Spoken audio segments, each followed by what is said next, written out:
Okay. When you forget to look at his race, there's a button right here you can click that tells you his race.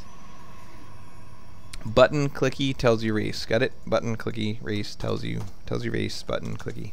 There's another TVP. Again, you're doing the 111 tank push. The tank push is very reliant on pushing out at exactly 10 minutes or 9:30 or close to 10 minutes. The longer you go past that, the more tank heavy you end up, and tanks, you know, you don't want to be super tank heavy. Also, the longer you go past that, the more likely it is for your opponent to get... Ooh, you actually built your bunker on time this time. I'm so hopeful. Ooh, starport. Okay, so the actual build, right, is... I can't just say it, because nobody does well when you just say things. You have to show. So, this is right. This is right. 13 gas. So right now, gas. Yes, you got 13 gas. That's good. This depot is next. Depot. Good. Orbital's next. Yep, orbital. Okay. Do not get this second gas yet. The next thing on your list, you can even queue them up. Okay, so queue up to 3 Marines. No, 2 Marines. After the second Marine, this factory starts right now. That's absolutely perfect. 3:30. This is beautiful. I love that you did this at the right time this time, because you've missed that in every other one of the games I watched. Second Marine, lift him off, make the bunker. Don't make that geyser, because now you can't afford the bunker. So lift him off. You want to make a reactor core and a bunker. And you can't afford that because you made the geyser. Dun, lift him off, lift him off.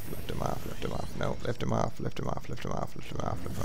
Reactor core. Alright, in the bunker, reactor core, good. Then you can either take the second gas now, or you can wait. This starport, you can only afford it if you build the reactor core second. I'm sorry, I was wrong. It's not reactor core bunker. It's 2 more Marines, starport, then reactor core. Yeah, so 4 Marines before the reactor core, and that allows you to get the starport on time, because see, your starport wanted to be at 4:30, but it's not. It's not at 4:30. So right now, you want to have a starport starting, because your factory's done, your SCV's right here, ready to build it. You have 100 gas almost.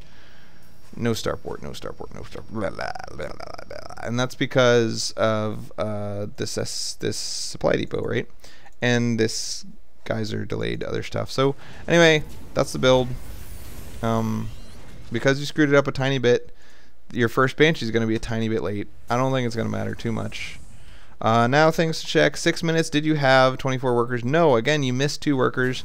I've said in all 4 of the TVPs you've sent me, if you don't have 24 workers at 6 minutes, don't send me the replay, because hopefully that is, you know, incentive for you to actually make your workers. Because at 6 minutes, if you have 22 workers, you're missing 80 minerals per minute. 80 minerals per minute for the next, you know, 3 minutes or so. That's like $300 that's coming out of your build. It's ridiculous. And there's just no excuse to miss workers early on. It's crazy. It's fine to delay anything other than that by a tiny bit. And 50 minerals, I mean, at this point your income is 800 minerals per minute. So if you're putting yourself behind by 50 minerals, that's delaying you by 800 divided by 60. I don't know, something like that. So 800 divided by 60. This is how many minerals you get per second. So 60 divided by... Wait. There's no backspace? What the frickin' cheese? So 50 divided by 13.3. 4 seconds. Queuing up an extra SCV costs you 4 seconds. 4 seconds. No one cares about 4 seconds, but people care a lot about missing $300. That's a big deal. Missing 4 seconds, not a big deal. So I don't know. I don't know how many ways I can say make SCVs or else it doesn't count. The whole game doesn't count. You can throw the whole thing right in the trash because you didn't make enough SCVs. So let's not throw the whole game in the trash. Let's look at it because we're curious to see what happened, even though whatever happens, it can't go well because you missed SCVs. Alright, So the way that we're trying to do it is get to 32 SCVs and then cut, and that's what you're doing. 32 SCVs, cut, make the CC, and then try to keep up on this army production. And you cut workers in order to be able to afford this army production. But you never want to cut army once you've got your 3 buildings up. You want to constantly be using them. So you're cutting Marines right now for no reason. You're cutting Marines and it's hurting you because this money that you're getting by cutting Marines, you're never going to be able to spend it. You don't have any gas. There's nothing else to spend it on. Marines is the only thing you can spend money on. And you're not getting Marines. Get Marines. Oh my god, get them. So now you can afford a Banshee. Get Marines. Get Marines. So you really, when you cut workers to get that CC, you only have to cut workers for like 1 second. You don't need to cut them for this long. It's been like months. Look how much money you have. This money that piled up, it's not really doing anything. It's just in your bank. It's not doing anything. So you pulled 8, 9, 10, 11 SCVs. I like to pull 16 because if you don't win this fight, you're going to lose the whole game. So be careful about not pulling enough workers. Well, but when you pull 16, you want to have enough so that pulling 16 doesn't completely cripple you. So you're going to get over here. At 10 minutes, did you have the $3,500 army? 36, really? Yeah, you basically had a big enough army at 10 minutes. So this is good. This is good. This is good. But you left all these troops behind, so that right there can cost you the whole game all by itself. You want to rally to this place. So every second that these units aren't mining, you're losing money because you don't have full saturation at home. And now forgetting those units means you were losing money for like no reason. You're just losing money just for fun, just for funsies. So again, we're going to look at army sizes at the point of battle, and again it's happening at 11 minutes, and again you have more than your opponent, so you should theoretically win this fight. My bet is that you're going to lose it, but the army you have should be able to beat the army he has, is what I'm saying. So because he's so heavily Stalker and you're so heavily Banshee, you might not actually be able to win this. Also, especially because you start the fight on siege, that's very bad. Your SCVs are on auto repair, but they're not attacking. They're just kind of standing there, and now they're repairing, so that's good. He has blink.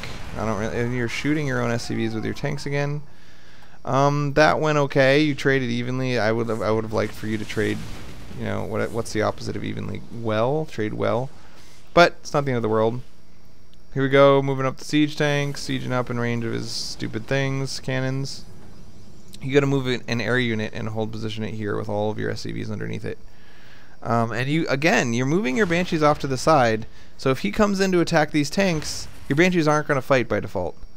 So my bet is that you're going to engage and your Banshees aren't going to fight. Yep, he's going to kill all of your stuff without your Banshees even shooting. A big chunk of the cost of your army is these Banshees. Each one is $250. This is $1,000 that's just not fighting. Why do you always put your Banshees off to the side? It doesn't make sense. We've gone over in the unit tester what the formation that you're supposed to use is. Tanks in front, SCVs both in front and behind the tanks, Banshees on top of the tanks, Marines behind it. And the Marines can poke forward and then poke back if you have the APM for that, and if not, just keep them behind the tanks. It's totally fine. The purpose of that formation is that since the Banshees are right on top of the tanks, the SCVs will always have someone they can repair without having to walk anywhere. They're surrounding a tank, so if that tank takes damage, they can repair it. If he decides to focus on the Banshees are hovering above the tank, so they can repair him without having to move too. And if they hit the tank behind him, they can just walk backwards and repair that. So it's all about the repair, man. Because this army is super low hit points, super high damage, and the only ability you have to soak up damage comes from your repairing SCVs. So he clumps up really heavily and takes a bunch of splash damage, but he knocks down all your tanks, and now he's going to run away. Now your Marine SCV Banshee, which is still a reasonable composition against this nonsense, but only if the SCVs do what they're meant to do, and they're not gonna. You're gonna, yeah, just kind of fall apart and die. So he had 60 workers. Every second after you pulled workers, he's just getting massively further and further ahead, and eventually it just kind of paid off and you died. So yeah, Banshees over tanks, SCVs surrounding tanks. A-move the SCVs when the fight starts so that they show up on everyone's priority list, and Marines in back, that kind of stuff. Also, attack earlier. You need to start the fight before blink is done. So at 10 minutes is when you want to start the fight. In this case, he got blink a little bit early. So if you'd started the fight like right now, then he'd already have had blink, and he'd already have +1. But look at his army right now. Look how small his army is right now. This is what the build is designed to exploit. So many people love to get +1 in blink, or +1 in charge, or +1/+1 with 2 forges, or what are they called?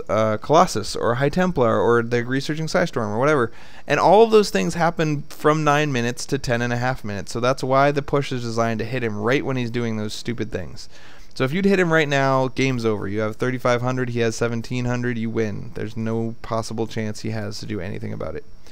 But you pushed really late, and then you didn't pull your whole army with your push, and so by the time the fight actually happened, he'd caught up. He'd caught up. So yeah. Same problems as in all of the other games. Missed workers, bad positioning, not aggressive enough. Fight doesn't start until too late. You got to keep the Banshees on top of the tanks, SCVs surrounding them, and I think that's it. I think that's it, man. I think that's it, bro. Again, I bet if we took your army at 10 minutes and his army in 10 minutes and put them in a unit tester, you would have won hands down, no problem, easy peasy Japanesey. But that we don't live in a vacuum, man. You got to try to do that while macroing, and that screws you up, and then you end up just wasting 2 minutes. Like, he comes and kills you 2 minutes after you were supposed to have already killed him.